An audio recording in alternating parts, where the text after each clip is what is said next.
황보선의 스토리.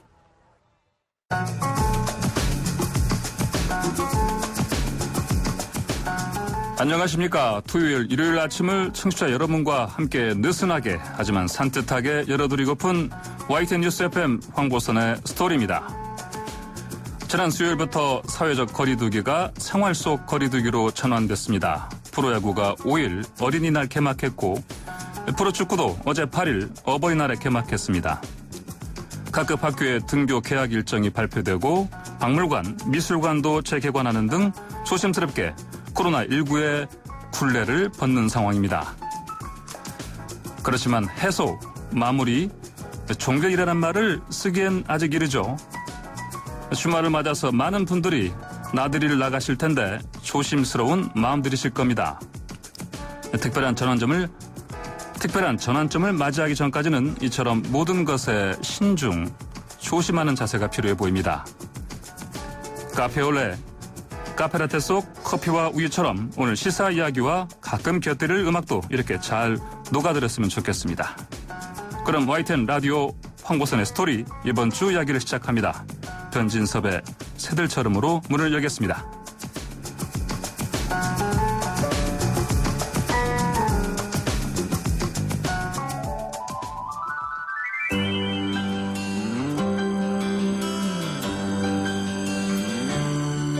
열린 공간 속을 가르며 달려가는 자동차와 석양에 비추인 사람들.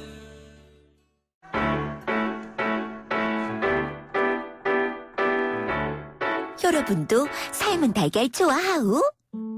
그럼 기자 사랑방에서 만나요. 네, 기자 사랑방 두 번째, 좀 더 특별한 시간으로 꾸며봅니다. YT는 고참 기자군단으로 조직된 기사랑 멤버들 소개해드려야겠죠? 자, 홍보선 스토리의 막강 스토리텔러들 송태엽 기자 나오셨습니다. 안녕하십니까. 싱어송라이터 송태엽입니다. 윤현숙 기자. 네, 정상인 윤현숙입니다. 아하, 정상인. 자, 신웅진 기자는? 네, 비주얼을 맡고 있는 신웅진 기자입니다. 네. 자, 조금 어이가 없지만 그냥 가겠습니다. 자, 이번 주 코로나19 사회적 거리두기가 종료되고 생활 속 거리두기로 전환된 주였는데, 자, 어떻게들 지내셨습니까? 저는 이제 그동안 안 하고 있던 저녁 약속 조금 하는 그런 네. 정도로 하고 있습니다. 아, 주로 술 약속이겠죠? 그렇죠. 네, 알겠습니다. 자, 윤 기자. 저는 여기 보이신지 모르는데 이게 씨앗인데. 이게 뭐예요? 씨앗입니다, 씨앗. 그동안 텃밭을 분양을 받았는데 못 나가고 있었는데. 네. 이번 주말부터 텃밭에 나가서 열심히 작물을 키워보려고 합니다. 아, 씨앗 뿌리기. 네. 신웅인 기자는? 근데 그동안 못 들었던 철 좀 들려고 네. 헬스클럽이 이제 좀 오픈을 해가지고 다시 나가기 시작했으면 며칠 안 됐습니다. 아, 철 든다? 예. 그러니까 그 헬스클럽에 있는 철을 드신다? 예. 아직 좀 철이 좀 덜 들어서 제가. 아, 그 철? 예. 거의 최불암 시리즈급의. 네, 이거, 또 어이가 없지만, 자, 일단, 다음, 오케이. 진행하겠습니다. 오늘 첫 주 기자사랑방이 뽑은 첫 번째 뉴스는 민식이법입니다. 학교 앞 교통사고를 막기 위해서 제정된 민식이법이 시행된 지 한 달이 지났는데 또다시 과잉 처벌 논란이 일었습니다. 먼저 5월 6일 YTN 라디오 슬기로운 라디오 생활에 출연한 정경일 교통전문 변호사의 이야기 들어보시죠. 이런 사고들을 막기 위해서 민식이법이 마련된 건데 시행 전부터 우려와 기대가 엇갈려 왔습니다. 현재까지도 의견차는 계속되고 있는데 먼저 의견차가 엇갈리는 법안 내용부터 좀 살펴보겠습니다. 네. 어떤 변화가 있습니까? 네, 민식이법은 먼저 도로교통법 개정 내용도 있는데 이 부분에 대해서는 큰 의견 분분한 건 아니고 예. 특가법 이러니까 부상과 사망의 경우 기존에는 5년 이하의 공거 2천만 이하의 벌금형으로 일률적으로 처벌받던 것이 그냥 가중처벌되었습니다. 부상 같은 경우에는 500에서 3천만 원 이하 그리고 1년에서 15년 이하의 징역형, 사망의 경우에는 무기징역에서 무기징역 또는 3년 이상의 징역형으로 대폭 상향된 건 맞습니다. 징역도 가능한 거군요. 네. 예. 무기징역은 일반적인 운전자가 사망사고를 발생시켰다고 무기징역 한다까지 생각한다는 것은 정말로 기호에 불과할 것이고 그건 어떻게 보면 법이 어떻게 보면 좀 예상하지 못하는 것까지도 포섭에서 무기징역까지 선고해서 이제 어떻게 보면 운전자들에게 경각심을 하기 위해서 만든 것이 아닌가 생각되고 지금 현실적인 부분을 본다면 먼저 가장 문제되는 것이 벌금 같은 경우에는 500에서 3천만 원 이하 기존에는 2천만 원 이하여서 그 부분에 대해서 좀 상향된 것이 있고 그렇군요. 사망의 경우에는 벌금이 있던 것이 없어진 부분. 이 부분이 있지만 다만 뭐 기존에 처벌 안 받던 것을 처벌하는 것이 아니라 강화된 거군요. 이미 다 처벌했었던 것이에요. 그래서 이제 벌금이 좀 더 올랐고 뭐 이제 벌금형이 없어지고 집행유예로 만 처벌할 수 있다. 이 부분에 국한하셔서 생각하시면 될 것 같습니다. 중요한 내용은 그거 같습니다. 처벌하지 않았던 부분을 처벌하는 것이 아니라 기존에 처벌했던 부분을 더 강력하게 처벌하겠다. 네, 맞습니다. 이게 핵심인 것 같고요. 네. 자, 일부에서는 이번 개정안의 그 처벌이 무기징역 이야기 또 들으시니까 많은 분들께서 너무 무거운 것 아니냐 이런 우려도 있습니다. 네. 스치기만 해도 무조건 가중처벌을 받게 된다고 알려지면서 우려의 목소리가 굉장히 큰데요. 어떻게 되는 겁니까? 일단 스치기라도 뭐 가중처벌을 받는다. 이 말은 부정적인 입장에서 가지신 분들이 아주 가장 극단적인 경우를 말을 하는데 또 말이 안 되는 것이 스치기만 해도 어떻게 처벌을 받습니까? 교통사고가 적어도 다쳐야지 하는 것이지. 이 부분에 대해서 일단 말이 안 되는 이야기. 이 말이 취지를 생각했을 때 뭐 약간만 좀 다쳐도 여기에 대해서 가중처벌 받는 거 아니냐 이야기하는데 어차피 민식이법 자체가 가중처벌하는 것이니까 가중처벌 받는 건 맞습니다. 여기에 대해서는 부인할 수 없는 건 맞아요. 다만 뭐 여기에서 무조건 다 처벌받는 것이 아니라 어린이 보호구역 내에서 만 14세 미만의 어린이에 대해서 제한속도를 위반하거나 아니면 제한속도를 지켰다 하더라도 어린이의 안전에 유의를 못한 경우 이 경우에 국한해서 처벌받는 것이고 또 어린이 보호구역이라는 것이 전국 방방곡곡에 뭐 널리 퍼져 있는 것이 아니라 그 지역 자체는 전 면적을 봤을 때는 상당히 협소하거든요. 또 어린이 보호구역 자체가 반경 300m인데 이 시속 20km로 진행해도 1분에 333m를 진행합니다. 1분이면 다 통과하는 지역이거든요. 법에는 명시적으로 규정되어 있지 않지만 기존에도 운전자들에게는 안전운전 의무라는 것이 있었습니다. 여기에다가 이제 민식이법 같은 경우에는 어린이의 특수성까지 고려되는 것입니다. 어린이의 특수성이 뭐냐 한다면 갑자기 도로에 뛰어나올지도 모른다. 또 돌발 행동을 할 줄 모른다. 이것까지 운전자가 염두에 두고 운전해야 되는 주의 의무라 생각하시면 됩니다.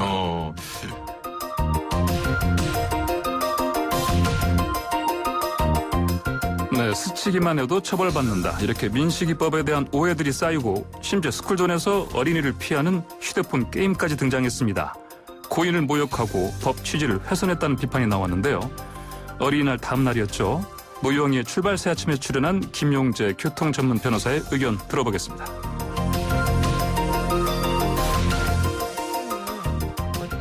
앱스토어에서 이 게임이 삭제됐다고는 하시지만 일단 뭐 그런 게임이 올라왔던 거 맞고 거기 보면 리플도 상당히 안 좋게 많이 달려 있었던 것도 맞고요. 자, 이거에 대해서 어떤 법적 대응 같은 것도 가능합니까? 지금 민식이와 민식이 부모님은 엄연한 피해자인데 피해자에 대해서 그런 식으로 조롱을 하고 모욕을 하는 것이 과연 그 타당한 것인가? 법적으로 당연히 문제가 될 수가 있습니다. 일단 게임 명칭이 그 민식이법은 무서워 이렇게 되어 있고 명칭이 네. 또 게임 내용이 사실상 이제 택시 기사 입장에서 아주 어린이들이 무리하게 튀어나옵니다. 말도 안 되는 그런 방식으로. 그래서 그걸 보면은 누가 보더라도 이것은 어떤 비판보다는 어떤 조롱이나 모욕의 의사가 있지 않나 이런 식으로 보이거든요, 사실. 그러니까는 네, 민식이법 관련해서 전문가들 인터뷰를 들어봤는데요. 참 저도 깜짝 놀랐습니다. 이런 게임이 나왔다니. 자, 민식이법은 무서워란 게임. 이게 어린이날에 삭제됐다고 합니다. 민식이법과 관련한 논란이 왜 또다시 불거졌을까요? 도대체 이런 게임은 왜 또 만든 건지 참 저도. 일단 역지사지의 입장이 좀 들어가야 되지 않나. 내 아이가 다친다라고 생각하면 오히려 민식이법 뭐 처벌이 가볍다라고도 볼 수 있는 측면들도 있거든요. 네. 물론 논란의 여지는 있지만 입장을 바꿔놓고 좀 생각해 볼 필요가 있을 것 같습니다. 저는 최근에 그 지방 국도를 이용해서 이제 아내하고 어딜 다녀오면서 그 얘기를 했는데요. 지방 국도 같은 경우는 그 스쿨존 그 학교가 있는 근처에는 대개 이제 이미 설치가 됐더라고요. 과속 방지 30km. 네. 그래서 좀 조심하게 됐고요, 운전을. 사실은 필요한 것 같아요. 지방 국도는 좀 마구 달리는 경향이 있거든요. 근데 아내 얘기가 만약 신도시 같은 곳이라면 학교가 다닥다닥 붙어 있는 곳이라면 네. 상당한 문제가 좀 될 수도 있지 않겠나. 뭐 그렇게 얘기를 하더라고요. 이 민식법 관련해가지고는 지금 찬반 논란이라는 식으로 가고 있는데 사실은 네. 이게 찬반 논란의 여지가 있는지에 대해서 좀 냉정하게 좀 생각을 해봐야 될 것 같아요. 이게 굉장히 이런 좀 악의적으로 민식이법에 대해서 여론을 네네. 호도하는 뭐 유언비어라 그럴까요? 뭐 그렇죠. 인터넷 카페 같은데 글을 보면 뭐 스쿨존 버스 운전 기사분들 뭐 구하기 어려워질 거다 앞으로 뭐 예. 학교 주변 집값 떨어질 거다 뭐 이런 거의 근거가 좀 희박한 이런 악의적인 비방까지도 나오면서 이렇게 하는 부분이 있더라고요. 네. 이런 우려들은 뭐 이해는 하는데 그렇죠. 좀 너무 과하지 않나 싶기는 합니다. 이 법 어떻게 집행되는지 좀 보면서 그리고 나서 이제 나중에 보완을 하든지 뭐 이래도 될 것 같은데 뭐 시행 초기부터 이렇게 반발하는 건 그러니까 문제가 보안 요구는 이미 사실상 들어와 있는 거죠. 그렇죠. 청와대 그 국민청원 사이트에서 30만이 넘었다고 하니까. 네. 그리고 이제 그 법조계 얘기 일각에서는 그 사망사고 시 무조건 형량이 이제 3년 이상 무기까지, 그러니까 3년 이상의 형량이 되는 게 과잉입법일 수도 있다, 이런 지적이 있는 것 같고요. 그다음에 또 어떤 그 부산에서 어린 아이를 이제 그 교통사고로 잃은 의사의 그 유튜브를 봤었는데요. 그분 말씀은 피해자가 가해자를 용서할 수 있는 절차가 없어져 버린다. 그렇게. 합의나 이런 부분에 예. 의한 것들이. 아예 못하면은, 예. 그래서 치유에 좀 어려움이 있다, 뭐 그런 얘기를 하시더라고요. 그렇군요. 자, 이 사실 민식이법은 2019년에 있었던 문재인 대통령의 국민과의 대화를 통해서 공론화됐었죠. 고 김민식 군의 엄마가 눈물을 흘리면서 질문을 잊지 못하던 그 장면, 지금도 기억하시는 분들 많을 텐데요. 9월 10일에 충남 아산에 위치한 어린이 보호구역 내 교통사고로 9살 큰아들 민식이를 하늘의 별로 보낸 엄마 박초희입니다. 저희는 대통령님께 부탁을 드리러 왔습니다. 오늘 이 자리에는 아이를 잃고 대한민국에 자라나는 아이들을 지켜달라고 외치는 태호, 혜인이, 하준이 부모님이 와 있습니다. 아이들이 이름으로 법안을 만들었습니다만 단 하나의 법도 통과하지 못한 채 국회에 계류 중입니다. 스쿨존에선 아이가 차량에 치여 사망하는 일이 없어야 하고 놀이공원 주차장에서 차량이 미끄러져 사망하는 아이가 없어야 하고. 네, 들으신 것처럼 민식이법은 고 김민식 군 부모님의 눈물로 만들어졌습니다. 법안을 만드는 과정은 어땠는지 고 김민식 군 아버지인 김태양 씨의 인터뷰를 통해 들어보시죠. 2019년 12월 2일 CBS 라디오 김현정의 뉴스에서 방송된 인터뷰입니다. 그래요. 그나저나 지금 계속 민식이 법안을 붙들고 여기저기 호소하고 다니신 지가 얼마나 된 거죠, 아버님? 거의 저희 민식이 잃고 나서는 매일 나간 것 같아요. 밖에도 나가고, 네, 2달 좀 넘은 것 같네요. 생업도 내려놓고 엄마 아빠가 다 어린 동생도 있는데 그렇게 네. 백방으로 뛰어다니시면 이거 지금 집안 상황이 말이 아니겠네요. 일단 저희 같은 경우는 일단 사건이 조금 경중이 좀 달라요. 아이 엄마하고 이제 아이들이 다 현장을 목격했기 때문에 그렇죠. 굉장히 차에 대한 그 두려움이 굉장히 커요. 둘째, 셋째도요. 네, 그리고 이제 자다가 화들짝 놀랜다던가, 자다가 이제 오줌을 지린다던가, 아니면은 갑자기 자다가 막 소리를 지르고 막 이런 것도 있어가지고, 근데 저희가 이제 국회 일정을 계속 소화하느냐고, 네, 이제 심리 상담 센터를 못 다니고 있죠. 네, 얘기 들어보니까 마음이 참 무거워지네요. 이 민식이법을 사실은 무서워할 게 아니고 스쿨존에서 30km 이내로 잘 지키고 또 전방주시 안전운전 의무 확실하게 지키면 되지 않을까요? 이게 보면은 안전벨트 의무한 게 불과 한 1, 20년 사이에 확 변했거든요. 요즘엔 모든 사람들이 다 안전벨트를. 뒷좌석에서도 안전벨트를 그렇죠. 해야 되죠. 근데 불과 한 1, 20년 전만 해도 안전벨트 안 차고 다니는 사람 굉장히 많았어요. 이게 습관이 되면 다 이제 익숙해지고 괜찮을 것 같습니다. 이제 뒷좌석 안전벨트도 이제 조금씩 습관화되고 있는데 네. 이 민식이법 개규로 인해서 스쿨존에서 이 저속 운행하는 것도 곧 습관처럼 되지 않을까 네. 그렇게 기대를 해봅니다. 30km로 이게 막상 이제 이게 몰아보지 알다가 안타가 이렇게 하려는 게 사실은 쉽지 않을 수도 있을 것 같아요. 이를테면 그렇죠. 사실은 일반 우리 어떤 운전자 말고 영업으로 이제 차를 모시는 분들이 있거든요. 그렇죠. 근데 요즘은 그래서 이제 이런 민식이법이 이제 통과가 되고 운용이 되면서 뭐 우회 도로를 안내를 해준다던가 내비게이션에서 또 이제 아이들 목소리로 뭐 위험한 곳이다, 이게 좀 안전하게 좀 운행을 해달라, 아이들을 좀 지켜달라 위험해서 이렇게 얘기를 하고 하니까 그런 습관들이나 안전 그 주의 이런 것들이 좀 되지 않을까 싶긴 좋은 합니다. 아이디어가 계속 나올 겁니다 아마. 그러니까요. 그리고 실제적으로 이 학교 주변에 보면 불법 주정차된 차량들도 굉장히 많이 볼 수 있었는데 그렇죠. 최근에는 좀 많이 사라지기도 하고 계도도 하기도 하고, 그래서 스쿨존 지역 외에서 이제 뭐 아이들을 통학시켜주는 부모들이 있다면, 지금은 사실 뭐 코로나19 사태로 인해서 학교를 안 가고 있기 때문에 그렇진 않긴 하지만 앞으로는 뭐 스쿨존을 좀 벗어나서 이렇게 통학을 시켜준다든지 그런 식으로 문화가 좀 정착이 되지 않을까. 이러면서 발전하게 되는 거겠죠. 뭐 도로 교통 문화라는 게. 지금 다들 이게 처벌 쪽에만 너무 처벌이 과한 거 아니냐 이런 식의 시선들을 보내고 있는데 이 처벌보다는 이게 원래 예방을 목적, 사고를 안 내게 하는 것이 이 민식이법이 제정된 의의니까 그런 부분에 좀 관심을 두고 했으면 좋겠고, 이재명 경기도지사가 최근에 이런 뜻을 굉장히 적극하게 밝히면서 이게 사고 안 날 환경을 만드는데 뭐 투자를 하겠다, 700억 넘게 뭐 예산을 투입해서 이게 안전 뭐 과속 방지턱을 만들거나 신호등을 또 설치하겠다 이런 얘기들을 했는데 그런 식의 사고로 전환돼 가는 논의로 좀 생산적으로 이루어졌으면 좋겠습니다. 그렇죠. 사실은 이렇게 이제 민식이법 시행을 계기로 해서 우리가 좀 더 우리 주변을 더 넓게 좀 둘러보고 이제 어린이 보호를 위해서 운전 습관 같은 걸 좀 더 많이 바꿀 수 있는 그런 아이 부모님들이나 학교에서도 아이들한테도 이런 스쿨존에서 운전자들에게만 의무를 지우지 않고 아이들한테도 이런 교통 안전이나 이런 거에 대해서 더 교육도 많이 하고, 보신 분들 있을 텐데 우산 같은 거, 투명 우산 같은 거 비 오는 날 아이들이 시야 확보하도록 하는 것들도 하고, 아이들 가방에 이렇게 형광 색깔 이렇게 띠나 아니면 이렇게 씌워가지고 운전자들이 좀 잘 보이게 하는 것들도 있거든요. 좀 이런 식도 같이 보완이 되면 좀 안타까운 사고들을 도로에서 뛰어나가지 말라고도 좀 하고 또 교육도 하고 그럼요. 그렇죠. 자, 민식이법 시행과 관련한 얘기는 여기까지 들어보기로 하고요. 자, 그러면 다음 순서로 넘어가겠습니다.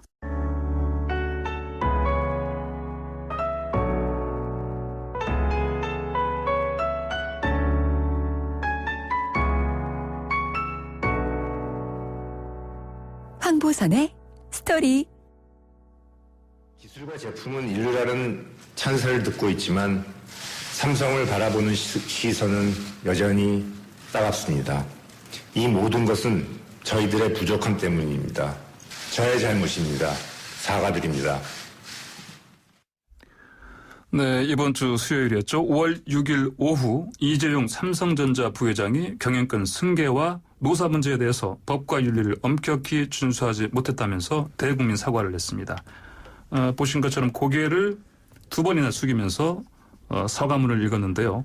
진정성이 있나 없나를 두고 내내 의견들이 오갔습니다. 고개 숙인 재벌 총수 어떻게들 보셨습니까? 저는 일단 좀 생뚱맞다. 생뚱맞다. 왜냐하면 아직 이재용 부회장이 건강하기 때문에 20-30년은 충분히 더 이 경영권을 누릴 사람인데 뭐 이걸 아이들 승계를 벌써 얘기한다는 것 자체도 좀 그렇고요. 그리고 또 이 삼성가의 자손들 모두에게 사인을 다 받은 것도 아니고 제가 보기에는 좀 한마디로 좀 생뚱맞다 이런 느낌을 받았습니다. 일단 시점상으로도 그럴 필요가 없는 상황이고. 그렇죠. 지금 얘기를 해야 되는데 먼 훗날 얘기를 미리 하고 있으니. 얼마 전에 사실 2015년에도 한번 물론 전혀 다른 메르스 사태였긴 했지만 이렇게 또 사과를 하고 뭐 신동빈 롯데 회장도 사과한 적이 있고 좀 기시감이 들더라고요. 이런 걸 언제까지 우리가 봐야 되나. 그렇죠. 잘하면 사실 이런 사과를 하고 이런 모습들은 더 이상 안 봐도 되는데 이제 더 이상은 안 봤으면 좋겠다. 사실 뭐 파기환송심도 재판을 앞두고 했다는 그런 부분에서도 그렇죠. 개인적으로도 제 기자 인생하고 20년이 사실 얽혀 있는 사건이거든요. 이게 20년. 저는 사실 그 법조도 출입을 했었고 삼성그룹도 출입한 적이 있어요. 그리고 그 삼성이라는 그 어떤 삼성전자라는 그 회사를 정말 국민의 한 사람으로서 아끼는 편이거든요. 그렇게 좋은 회사를 운영하는데 이렇게 오너의 부도덕성이 항상 부각이 되는 20년을 이렇게 면서 얼마나 국제적으로도 좀 명성에 손상을 입었겠어요. 네. 그 첫 계기가 뭐냐면은 2000년도에 제가 서울지검을 출입할 때 이제 광노현 전 교육감 등 그 당시에는 이제 방통대 그 법학 교수였는데 한 40분이 여기 그 삼성 에버랜드와 이제 이건희 회장 등을 고발을 했어요. 서울지검에다가. 왜 했냐면은 에버랜드에서 이제 전환사채라는 게 있어요. 전환사채를 엄청 싸게 발행을 해갖고 아들, 딸에게 인수를 해준 거예요, 그냥. 그래서 그게 총 이재용 그 부회장한테 간 게 60억을 주고 징역세 16억인가를 내고 나머지 40몇 억어치로 에버랜드의 주식을 거의 한 30몇 %를 딱 나중에 갖게 되는. 에버랜드가 사실은 삼성그룹의 어떤 모회사처럼 지주회사처럼 그러니까 순환 출자에서의 맨 그렇죠. 예. 그랬던 그 회사거든요. 그런데 이제 수사를 안 하다가 서울지검 특수 2부에 이 사건이 이제 배당이 됐는데 2년이고 계속 수사를 안 하는 거예요. 그래서 2003년이 됐어요. 2003년은 제가 좀 약간 승진을 해갖고 법조팀장이 됐는데 그때 우리 후배 기자들이 진짜 멋진 기사를 썼어요. 뭐냐면은 이제 증권시장에서 SK그룹에서 이제 주식 그 흐름이 이상하다라는 기사를 먼저 우리 경제부기자가 썼고, 그 다음에 법조 기자가 하더니 SK 지금 형사 구부에서 지금 수사하고 있는 것 같다. 그렇게 이제 보고를 했어요. 그 내용이 뭐냐면은 그 SK CNC라는 회사가 그 주식회사 SK 주식을 많이 가지고 있어요. 그거 이제 사실은 그 에버랜드 역할을 하는 게 모여서 했던 거죠. 그런데 워커힐이라는 그 워커힐 호텔 비상장 그 회사의 주식, 그거는 오너가 거의 가지고 있는 거 마찬가지인데 그 교환을 했어요. 막 교환을 하는데 워커힐 지분을 엄청 높여준 거예요. 그래서 비율이 문제죠. 비율이. 그러니까 결과는 뭐냐면은 그 최태원 회장이 구속이 됐어요. 배임으로. 그게 결과예요. 그래서 삼성그룹이 이제 완전 거기서 이제 비상이 걸린 거죠. 왜냐하면은 이 주식 교환이나 어떤 그 저가 발행 등등을 통해서 배임으로 구속된 첫 케이스예요. 그게 그 오너가. 그러니까 삼성그룹이 이제 비상이 걸렸죠. 그리고 검찰도 자기네 형사 구부에서 이렇게 수사를 해서 배임으로 구속을 시켰는데 특수 2부가 안 할 수 없는 상황에 몰리게 된 거예요. 그래서 거의 공소시효를 얼마 안 남겨놓고 이걸 갖다가 이제 수사를 해가지고 기소를 했죠. 그게 시작이에요. 20년 2년에. 그러니까 이제 그 삼성그룹의 얘기는 뭐냐면은 나중에 이제 삼성그룹 그 관계자한테 들어보니까 우리가 할 때는 그것이 불법이 아니었다. 뭐냐면은 그 도로가 이제 생겼는데 횡단보도는 있어요. 하지만 신호등이 없어요. 신호등 없는 횡단보도는 건너가도 되잖아요. 그렇게 해서 우리는 건너갔다. 근데 나중에 신호등이 생겨갖고 SK 등 다른 재벌 그룹들이 다 거기에 걸렸다. 이렇게 이제 얘기를 해요. 그 당시 그 신금융 상품이잖아요. 전환사채니 신주 인수권부 사채니 이제 되게 이제 어려운, 그렇게 계속 되면서 지금 와서 또 비슷한 유형의 사건이 벌어진 거죠. 이번 건은 아마 이제 파기환송심 그 건은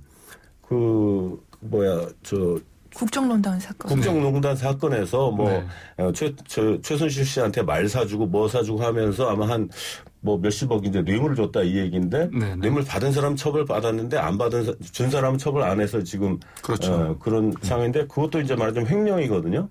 그러면은 50억이 넘어가면은 5년 이상 징역을 살게 돼요. 특경가법에 의해서. 그런데 그 액수가 지금 대법원에서 액수 늘려라 이렇게 딱 한 거예요.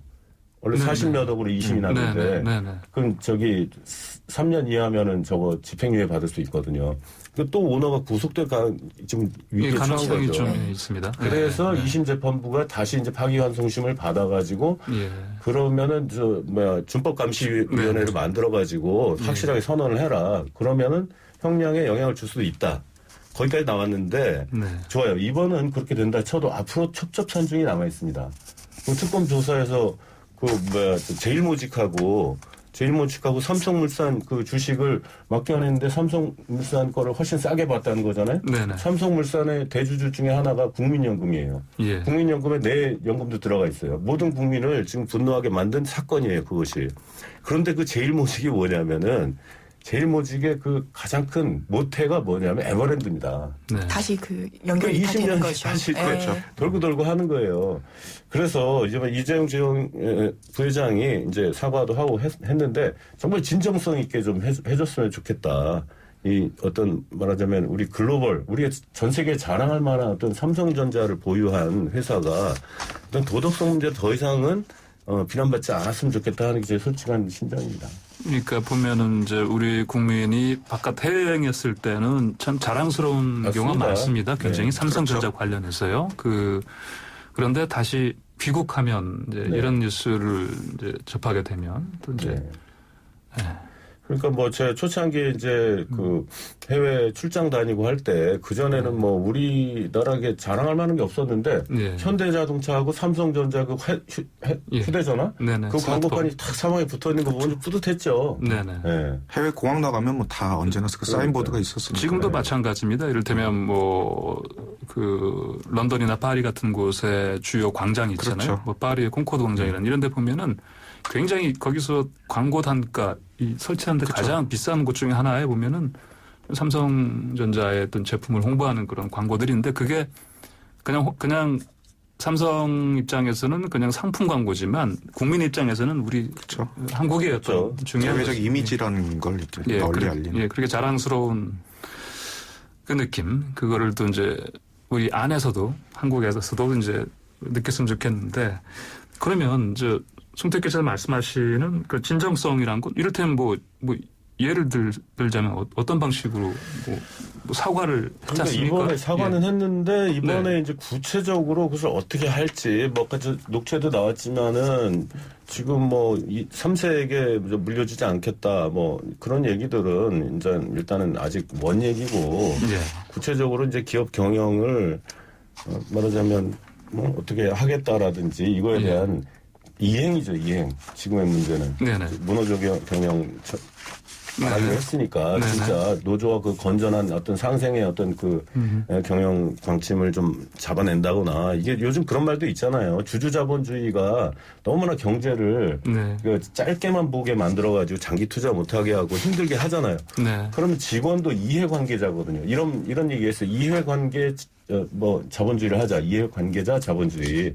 예를 들면 고객도 이해관계자고 주주도 이해관계자고 그다음에 직원도 이해관계자고 그 사람들이 다 참여할 수 있는 시스템을 만들어낸다든지 이러면 저는 정말 그 박수 치면서 그렇게 응원할 것 같아요. 사실 일부 보도에서는 이재용 부회장이 주변 참모들의 반대를 뚫고 이렇게 대국민 사과를 했고 자녀한테 승계하지 않겠다. 모노조 경영 이것도 이제는 끝내겠다. 이렇게 얘기했다는 식으로 하면서 좋은 평가를 내는 경우도 있었습니다. 별로 저는 그렇게 생각하지 않는 게 이게 사과문인데 이 구체적으로 숫자라는 게 좀 빠졌어요. 예를 들어서 언제까지 뭐 이행하겠다라든지 아니면 그동안 노조 활동을 하다가 이제 피해를 입었던 그 노동자들에 대해서 뭐 배상 액수라든지 이런 것들을 이제 그래도 어림이라도 좀 해서 제시를 할 수 있었어야 되는데 이 사과문 통틀어서 숫자가 나오질 않고 있거든요. 약간 선언적 의미 그리고 뭐 그 약속 이행에 대한 그런 구체적 계획이 담보되지 않은 그러니까 좀 공허하다 이런 느낌을 좀 받았습니다. 저는. 그러니까 삼성전자에서 사실 흔하지 않게 한국노총 산하에 삼성전자 사노조가 있는데 불과 얼마 전에 올 초에 사내 이메일로 노조 가입을 독려했더니 사측에서 제대로 그 어떤 절차를 어기고 발송했다면서 두 차례나 다 이렇게 발신을 취소했어요. 이게 불과 뭐 서너 달밖에 차이가 안 나는데 지금 무노조 경영 이런 것들을 이제 앞으로는 제대로 하겠다고 하는 건데 과연 그게 정말로 실질적으로 담보가 되려면 그런 것에서부터 조금 더 진정성 있는 모습을 보이고 해야 되는데 사실 지금 사과문에 아까 신홍진 기자도 말씀하셨지만 좀 구체성이 결여돼 있고 불과 이런 몇 달 전에도 그런 모습을 보였기 때문에 좀 진정성이 아쉽지 않나. 그렇죠. 의심을 할 수밖에 없는 상황이죠. 네, 알겠습니다. 그럼 정말 진정성 있는 사과였는지 앞으로 똑똑히 두 눈 부릅뜨고 지켜볼 사람들이 많은 것 같습니다. 자, 그러면은 이와 관련해서 전문가들의 의견도 한번 들어보겠습니다. 먼저 YTN 라디오 뉴형의 출발 새아침에 출연한 구정모, 정태원 변호사의 의견부터 들어보겠습니다.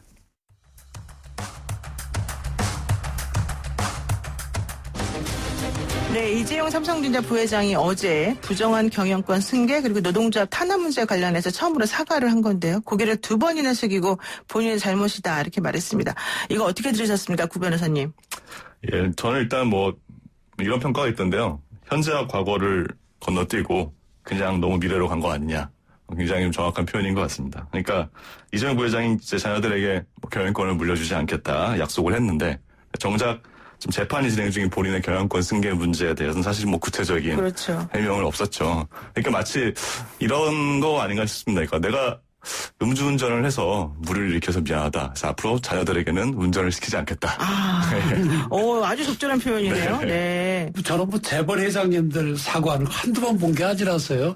이번에 또 하는구나 싶은데 사실 이번 사과도 지난번 박근혜 전 대통령에게 뇌물준 혐의로 좀 재판받고 있잖아요. 네. 그 파기환송전 재판부에서 뭐라 그랬는가 하면 작년 12월 달에 앞으로 정치 권력자로부터 뇌물 요구를 받더라도 기업이 응하지 않으려면 어떻게 해야 되는지 다음 재판 기일 전까지 제시해달라. 이렇게 재판장 얘기를 했거든요. 네, 정진영 부장님. 예, 그랬더니 이제 준법감시위원회라는 걸 만들었어요. 그래가지고 여기서 이제 권고한 게 다른 건데 어떻게 보면 억지춘향 비슷한 거죠. 근데 어제 반성문 낭독하신 내용들 보면은 아주 당연한 얘기예요. 네. 왜 그런가 하면 자녀한테 경영권을 물려준다는 게 말이 됩니까? 네. 그다음에 당연히 근로기준법을 지키고 노동사법을 지키고 근로자들 권리를 보호해줘. 그렇지 않으면 법 위반 아닙니까? 그렇죠. 너무나 당연한 것인데 재벌 회장께서 부회장이 정확히 얘기하면 그래서 나와서 하니까 뭔가 좀 새로운 변화가 있을까 기대한다는 게 참 굉장히 아이러니고요. 네, 이재용 부회장의 대국민 사과문에 대한 전문가들의 평가 차디차입니다. 자신이 음주운전을 한 후에 자녀들에게 운전을 안 시키겠다고 한 것. 재벌 회장님들 사과를 한두 번 본 게 아니다. 이런 말까지. 자, 그럼에도 이후에 삼성의 모습은 달라질 수 있을까요? 5월 7일 목요일 YTN 라디오 생생경제에 출연한 경제민주주의 2일에 김경률 대표의 의견도 들어보겠습니다.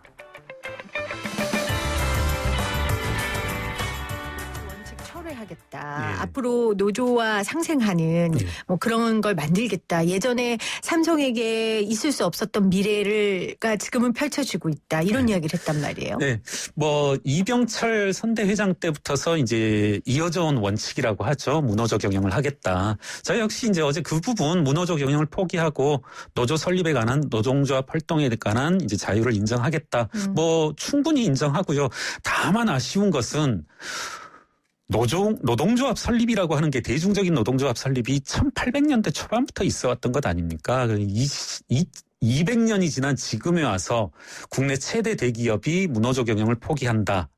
헌법에서조차 인정된 그래서 상당히 우리나라 재벌기의 어떤 희극적인 단면을 보여준 것이 아닌가 이렇게 싶습니다.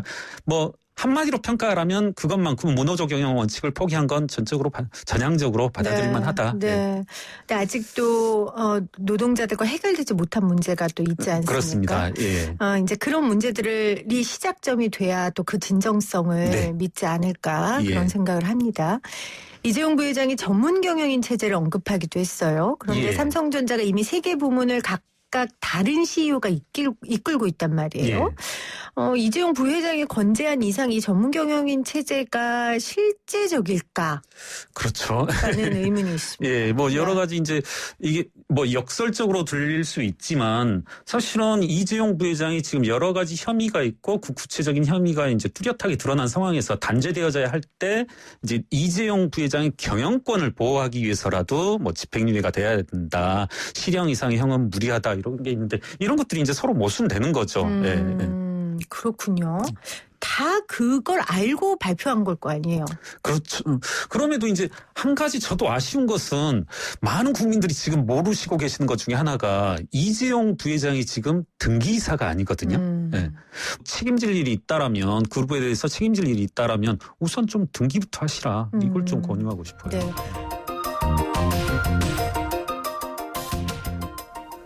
네, 경제민주주의 21의 김경률 대표 의견 들어봤는데요. 그런데 지금 이 의견 들어보기 전에 아까 인윤숙 기자가 잠깐 그동안에 어떤 진정성 관련해서 하고 싶은 말이 있다. 이를테면 다른 그룹의 총수는 과거에 이랬었는데.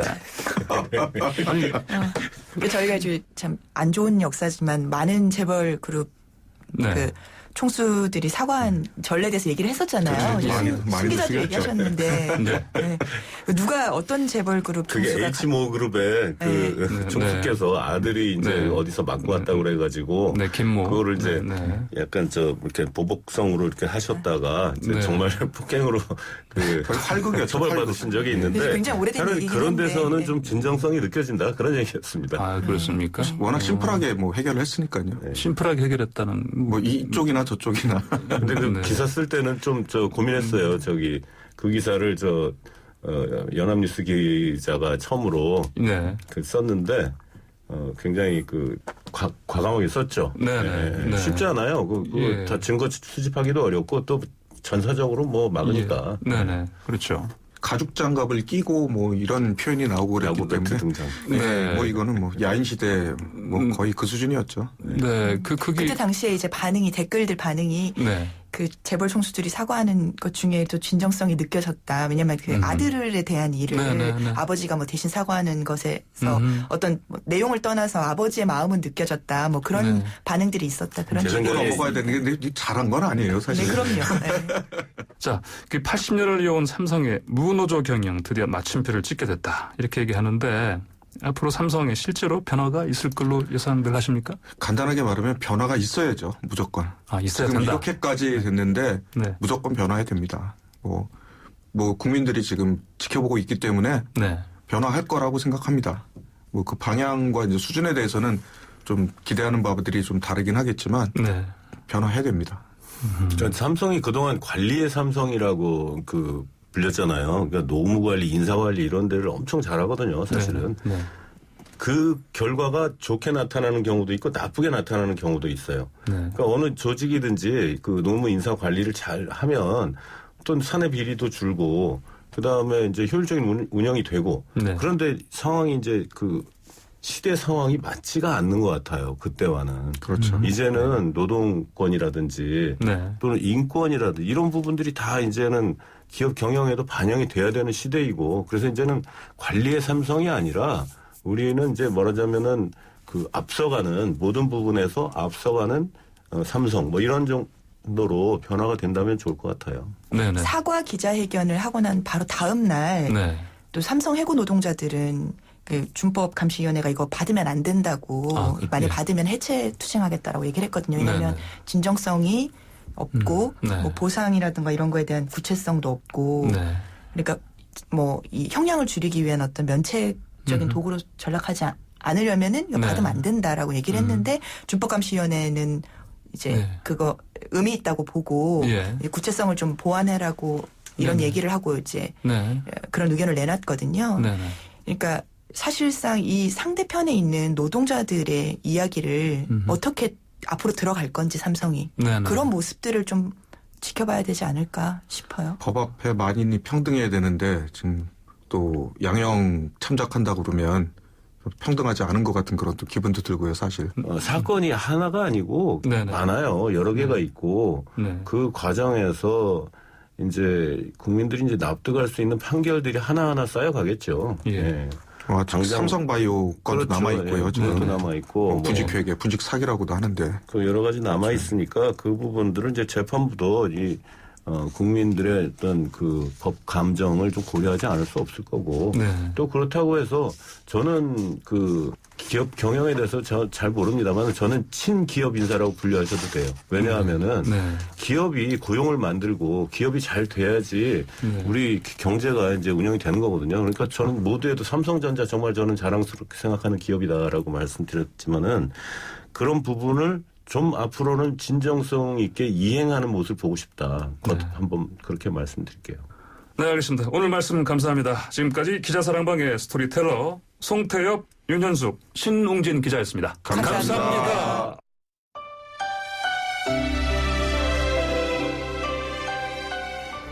오늘 저희가 준비한 스토리는 여기까지입니다. 내일 아침 9시 10분 색다른 스토리로 다시 돌아오겠습니다. 지금까지 황보선이었습니다. 자, 이 곡 들으시면서 마무리하겠습니다. 더 클래식의 마법의 성.